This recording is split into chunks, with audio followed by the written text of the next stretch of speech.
السلام علیکم ورحمۃ اللہ۔ پہلے آپ ویڈیو دیکھ لیجیے 15 سیکنڈ کی، پھر آپ سے بات کریں گے۔ بسم الله وعلى بركة الله.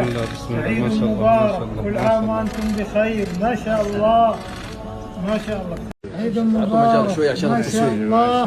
مش ثانية مع العيد كذا لا تقطع. كل عام. آپ نے ابھی یہ ویڈیو دیکھی، یہ امام کعبہ ہیں، قاری عبد الرحمن السدیس صاحب ہیں۔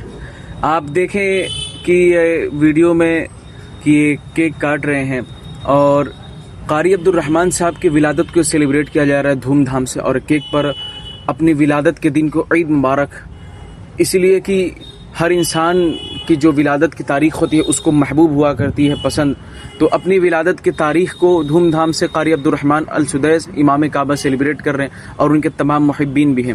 لیکن سوال یہ ہے کہ جب آپ کی اپنی ولادت کی بات آتی ہے تو اس وقت یہ چیزیں ناجائز و حرام نہیں ہوتی، پھر آپ قرآن و حدیث سے دلیل آپ نہیں تلاش کرتے، کیا ہے کہ نہیں قرآن میں اپنی ولادت کو سیلیبریٹ کرنا، اپنی ذات پر تذکرہ کرنا، تب قرآن و حدیث سے آپ دلیل نہیں لیتے۔ لیکن جب حضور کی ولادت کی بات آتی ہے، آقا کی سیرت کی بات آتی ہے، آقا کی میلاد کی بات آتی ہے، تب آپ کو قرآن و حدیث سے دلیل چاہیے۔ کیسا پہلو ہے زندگی کا، آپ ذرا سوچیں، آنکھ کھولے۔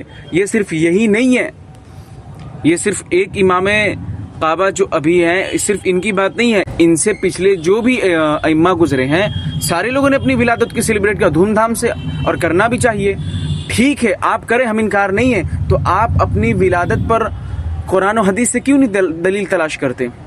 اس وقت ساری چیزیں جائز ہو جاتی ہیں، لیکن جب حضور کی ولادت آتی ہے تو ساری چیزیں ناجائز و حرام ہے، شرک و بدعت ہے، اس وقت قرآن و حدیث سے دلیل چاہیے۔ الحمدللہ قرآن و حدیث سے دلیل تو موجود ہے، میں آپ کو بتاؤں، جا کر میرے پلے لسٹ میں چیک کریں، آپ کو 25 سے بھی زائد پہلے قرآن سے ہم نے ثابت کیا ہے میلاد کیا ہے، میلاد کہتے کس کو، میلاد میں کن کن چیزوں کو شامل کیا، کن چیزوں کے مجموعے کا نام میلاد ہے، اگر اس کے علاوہ کوئی کرے تو وہ میلاد نہیں ہے۔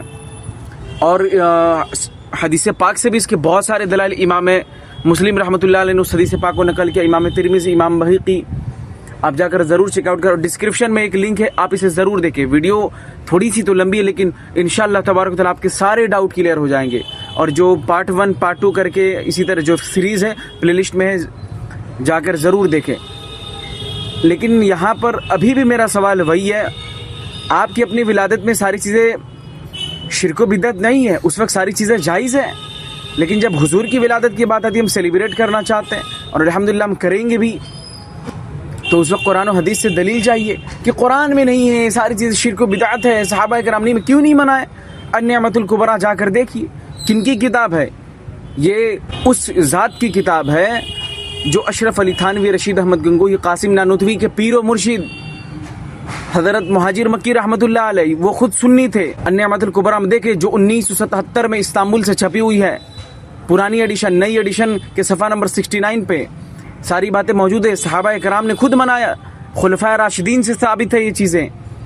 لیکن یہ ساری چیزوں کی دلیل ہونے کے باوجود بھی آپ کو تکلیف ہے، آقا کی ولادت نہیں منائیں گے، لیکن آپ اپنی ولادت پہ، اپنی برتھ پہ آپ بہت خوشی سے مناتے، اس وقت ساری چیز جائز ہو جاتی ہے آپ کے لیے اس وقت قرآن و حدیث سے دلیل نہیں چاہیے، کیونکہ بات اپنے اوپر آ گئی نا۔ لیکن آقا کی ذات پر تو اس وقت دلیل چاہیے، دلیل تو پہلے ہی میں دے چکا ہوں، اب جا کر دیکھیں، ایک نہیں 25 سے بھی زائد صحابہ کرام، اما عائشہ رضی اللہ تعالی عنہا، کن سے نہیں ثابت کیا ہوں، جو گزشتہ کتابیں گزری ہیں، یعنی دوسرے انبیاء کرام پر جو کتابیں اور صحیفے نازل، ان کتابوں سے بھی ثابت ہے، صحابہ کرام کے عمل سے ثابت ہے۔ اگر اس کے بعد بھی آپ اگر پھر دلیل مانگتے، عید میلاد النبی پہ دلیل تو ہے، لیکن پھر آپ اپنی ولادت پہ نہیں تلاش کرتے، یہ نہایت ہی احمقانہ حرکت ہے۔ پھر بھی اگر ولادت کو آپ سیلیبریٹ نہیں کرتے، آقا علیہ السلام کی ولادت کو سیلیبریٹ نہیں کرتے، تو پھر میں سمجھتا ہوں آپ بلائنڈ فالوور ہوں، اس لیے کہ روح زمین پر اس کائنات میں ہر شخص کو آپ سمجھا سکتے سوائے اندھ بھکت یعنی بلائنڈ فالوور کو، وہ آپ کی بات کو مانے گا ہی نہیں، اسے دلیل سے سمجھا ہی نہیں جا سکتا۔ یہ ساری چیزیں ہیں۔ بس آج کے لیے اتنا ہی، جزاک اللہ خیرا کثیرا، السلام علیکم۔